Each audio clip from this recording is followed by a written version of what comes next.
एक व्यक्ति अपने जीवन में बहुत कुछ करना चाहता था। उसने एक दिन अपने मित्रों से कहा, मैं एक व्यापार करना चाहता हूँ, तुम्हारी क्या राय है? मित्रों ने कहा, व्यापार करने के लिए योग्यता चाहिए। तुम्हारे परिवार में कभी किसी ने कोई व्यापार नहीं किया, तुम कैसे कर सकते हो?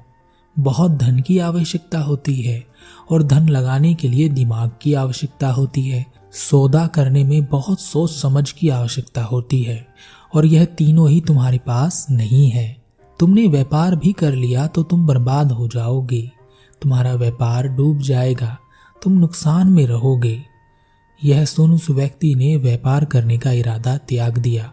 फिर एक दिन वह मित्रों के पास आया और उसने कहा, तुम लोग सही कहते हो, मैंने बहुत विचार किया, तब मुझे पता चला कि मैं एक योद्धा बन सकता हूँ, अतः मैं राजा की सेना में सिपाही बनने के लिए जा रहा हूँ। मित्रों ने कहा, अरे पागल, पहले अपने शरीर को तो देख, तू कहीं से योद्धा नहीं लगता।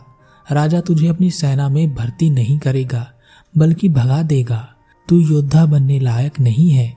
यह सुन उस व्यक्ति ने योद्धा बनने का इरादा भी त्याग दिया। उस व्यक्ति ने फिर से बहुत विचार किया और आखिरकार वह इस नतीजे पर पहुंचा कि वह एक किसान बनेगा। अतः वह जमीन खरीदने के लिए निकल पड़ा। रास्ते में उसके मित्र उसे मिले। मित्रों ने पूछा, कहाँ जा रहे हो? उस व्यक्ति ने कहा, मैं जमीन खरीदने जा रहा हूँ। मैंने सोच लिया है कि मैं एक किसान बन सकता हूँ। मित्रों ने कहा, जरा सोच समझकर विचार करो। तुम्हारे घर में कभी किसी ने किसानी की है? तुम्हें पता नहीं है कि खेती कैसे की जाती है। तुम्हें बाजार का पता नहीं, तुम्हें खेती करने में क्या क्या चीज चाहिए यह पता नहीं। और देखो, खेती करने में मेहनत बहुत लगती है, खेत जोतना पड़ता है। और क्या तुम्हारे पास इतने पैसे हैं कि तुम एक अच्छा खेत खरीद सको? छोटी मोटी जमीन लेकर तुम क्या करोगी? पहले इतना धन तो इकट्ठा कर लो कि तुम एक अच्छी सी जमीन ले सको। और मान लो अगर तुमने खेती की जमीन लेकर खेती शुरू भी कर दी और जब तुम्हारी पहली फसल खराब हो जाएगी, तब लोग क्या कहेंगे? तुम्हें बेवकूफ कहेंगे, मूर्ख कहेंगे। उस व्यक्ति को अपने मित्रों की बात सही लगी। वह घर गया और रात भर सोचता रहा कि उसे क्या करना चाहिए। फिर अचानक उसके मन में ख्याल आया कि उसे अपने मित्रों से ही पूछना चाहिए कि उसके लिए क्या अच्छा रहेगा। वह अगले दिन अपने मित्रों के पास गया और मित्रों से पूछा, मुझे क्या करना चाहिए, आप ही बताएं। मित्रों ने कहा, देखो मित्र, परिवार का जो कार्य होता है हमें उसे ही आगे बढ़ाना चाहिए, क्योंकि हम उसी में अच्छे होते हैं और वह कार्य सभी लोगों ने देखा होता है। तो जब आप अपना पुश्तैनी कार्य करते हो तो कोई कुछ नहीं कहता और आप उसे अच्छे से कर पाते हैं। उस व्यक्ति ने कहा, मगर मेरे पुरखे तो मजदूरी करते आए हैं और मैं मजदूरी नहीं करना चाहता। मित्रों ने कहा, हमें जो सलाह देनी थी हमने दे दी, बाकी तुम्हारी मर्जी। उस व्यक्ति ने बहुत सोचा और अगले दिन वह मजदूरी करने के लिए चल पड़ा। जब वह एक जगह पर मजदूरी कर रहा था, तभी अचानक कुछ लोगों की नजर उस पर पड़ी और उन्होंने कहा, अरे तुम तो बड़ी बड़ी बातें करते थे, आखिर मजदूर ही निकले। जैसा बाप वैसा बेटा, किसी काम का नहीं। उस व्यक्ति को यह बात चुभ गई थी। बहुत कुछ सोचने के बाद भी उसे कुछ समझ नहीं आ रहा था। तब उसने सोचा, इससे अच्छा तो मैं भीख ही मांग लेता हूँ, शायद इसी काम के लिए मैं बना हूँ। तब एक दिन वह भीख मांगने लगा। जब लोगों ने उसे भीख मांगते देखा तो कहा, अरे भीख मांग रहे हो, शर्म नहीं आती? अच्छे खासे हो, अपने पिता की तरह मजदूरी करके जीवन जी लेते। अब उस व्यक्ति को समझ नहीं आ रहा था कि वह क्या करे, वह करे तो क्या। आखिर में उसने सोचा कि मैं धरती पर बोझ हूँ और बोझ को खत्म ही हो जाना चाहिए। आत्महत्या करने के उद्देश्य से वह एक ऊंचे पहाड़ की चोटी पर पहुंचा। वहां से वह कूद जाना चाहता था। वहां पहुंचकर उसने देखा कि एक गुरु ध्यान में बैठे हैं। उसने सोचा कि मरने से पहले मैं इन गुरु से पूछ कर देखता हूँ कि मुझे क्या करना चाहिए, देखें कि गुरु क्या कहते हैं। कुछ समय बाद गुरु ध्यान समाधि से उठे। गुरु के उठते ही व्यक्ति गुरु के चरणों में गिर गया और कहा, गुरुदेव मेरा मार्गदर्शन कीजिए। गुरु ने कहा, तुम्हारी समस्या क्या है? व्यक्ति ने कहा, मैं जब भी कुछ करना चाहता हूँ तब कोई ना कोई कुछ ना कुछ कहता है। जब भी मुझे लगता है कि मैं यह कर लूंगा तभी कोई आता है और मुझे बताता है कि यह काम मेरे बस में नहीं है। यहाँ तक कि मैंने भिखारी बनकर भी देख लिया, लोगों को उसमें भी चैन नहीं है। उन्होंने मुझे वह भी नहीं करने दिया। मुझे कोई ऐसा कार्य बताएं गुरुदेव कि लोग कुछ ना कहें। गुरु ने कहा, तुम क्या करना चाहते थे? व्यक्ति ने कहा, मैं व्यापार करना चाहता था गुरुदेव। गुरु ने कहा, जाओ और व्यापार आरंभ करो, पर अब से एक कार्य नियम के साथ करना है।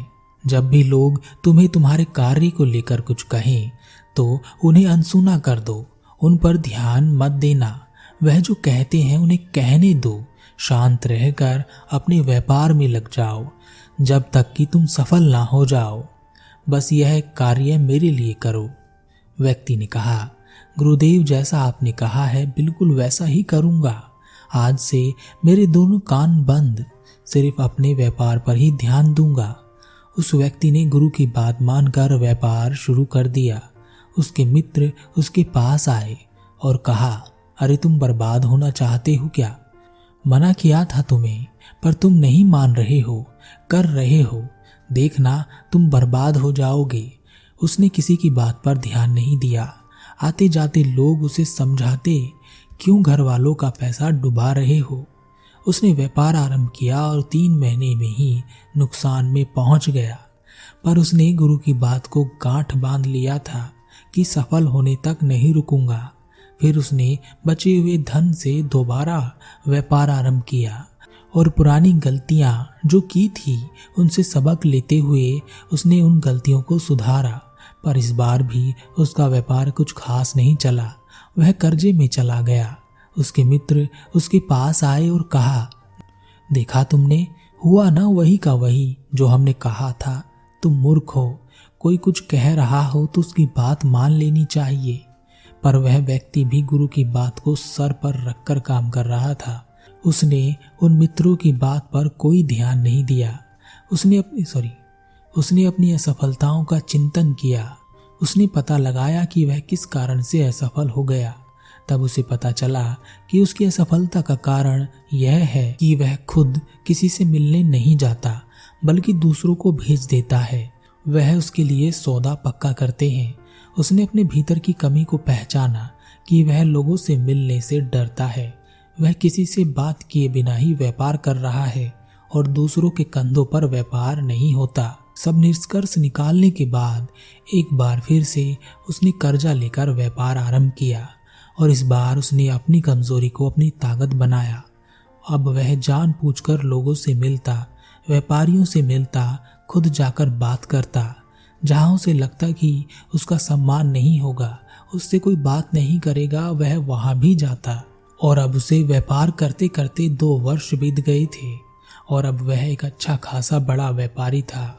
अब उसके मित्र उसके पास आते और कहते, देखा, हम तो पहले से ही जानते थे तुम कुछ खास कर सकते हो। हम तो तुम्हें इसलिए रोकते थे ताकि तुम अपनी शक्ति को पहचान सको। 2 वर्ष बाद वह वापस उस पहाड़ की चोटी पर पहुंचा। आज भी गुरु वहां ध्यान लगाकर साधना कर रहे थे। कुछ समय पश्चात वह साधना से उठे। उस व्यक्ति को देख गुरु ने कहा, क्या तुम अभी भी लोगों की बात नहीं सुनते? व्यक्ति ने कहा, सुनता हूँ गुरुदेव, पर अब उनकी बातें अलग हैं। पहले वह मुझे हर कार्य को करने से रोकते थे, कहते थे कि मैं नहीं कर सकूंगा, पर अब बिल्कुल उल्टा हो गया है। अब वह कहते हैं कि मैं कुछ भी कर सकता हूँ, मैं कुछ भी कहूँ वह मेरी हाँ में हाँ ही मिलाते रहते हैं।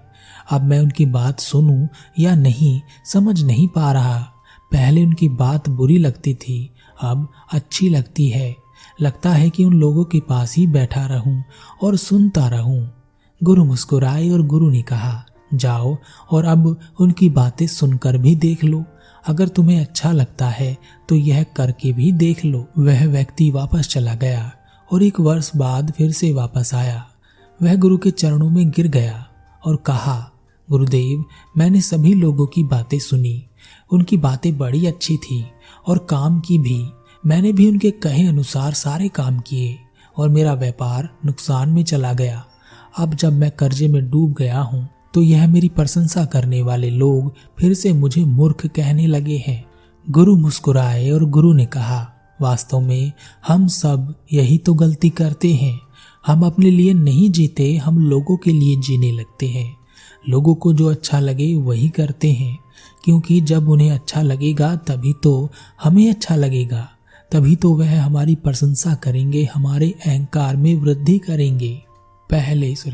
पहले जिनकी बातें तुम्हें बुरी लगती थी क्योंकि वह तुम्हें रोकते थे, तुम तब भी उन्हें सुनते थे, और तुम उन्हें तब भी सुनते हो जब तुम सफल हो जाते हो, क्योंकि तब उनकी बातें तुम्हें अच्छी लगती हैं। जबकि यह लोग ना पहले तुम्हारे थे ना अब तुम्हारे हैं, यह समय देखकर बदल जाने वाले लोग हैं। व्यक्ति ने कहा, तो गुरुदेव किसकी सुननी चाहिए? गुरु ने कहा, पहले तो अपनी, फिर किसी बुद्ध पुरुष की बात, किसी प्रज्ञावान की बात सुननी चाहिए। तुमने पहले लोगों की बात सुनी और तुम कुछ ना कर सके। तुमने मेरी बात सुनी और जो करना चाहते थे वह किया। तुमने फिर लोगों की बात सुनी और सब बर्बाद कर दिया। अब फिर से मेरी बात सुनो। व्यक्ति ने कहा, जल्दी बताएं गुरुदेव, आप जो कहेंगे मैं करूंगा। गुरु ने कहा, कोई भी कार्य इसलिए मत छोड़ो कि लोग कुछ कहते हैं या लोग क्या कहेंगे, और कोई भी कार्य इसलिए मत करो कि लोग कुछ कहेंगे, लोग प्रशंसा करेंगे।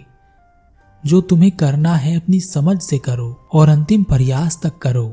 कोई बुद्ध पुरुष या प्रज्ञावान हो तो उसकी बात हमेशा सुनो। उस व्यक्ति को तो अपनी गलती समझ आ गई। वह गुरु को प्रणाम कर वहां से चला गया और अपनी गलती उसने सुधार भी ली होगी। हम में से ज्यादातर लोग तो इसलिए सफल नहीं होते कि हम हमेशा दूसरों के डर में जीते हैं। और वह डर क्या है? वह डर है कि लोग क्या कहेंगे। लोग कभी कुछ नहीं कहते, तुम ही सुनना चाहते हो कि वह क्या कह रहे हैं, इसलिए तुम्हें अलग अलग तरह की बातें सुनाई देती हैं। तुम अपने हिसाब से लोगों की बात सुन लेते हो। कभी देखा, जब तुम्हें कोई कार्य नहीं करना होता और मन पर उस कार्य करने का बोझ होता है, तब तुम ऐसे लोगों को खोज लेते हो जो उस कार्य की बुराई करें और कहें कि नहीं मत कर, और तुम कहो कि मैं करना चाहता हूँ और वह कहें ना करो, फिर तुम उसे ना करो। इसलिए क्या कहेंगे लोग, यह बात केवल उन्हीं को परेशान करती है जो कमजोर होते हैं। जो मजबूत होते हैं इरादों से, संकल्प से, वह केवल अपनी ही बात सुनता है। और वह क्या है? वह है, हाँ मुझे करना है, मैं ही कर सकता हूँ, केवल मैं ही।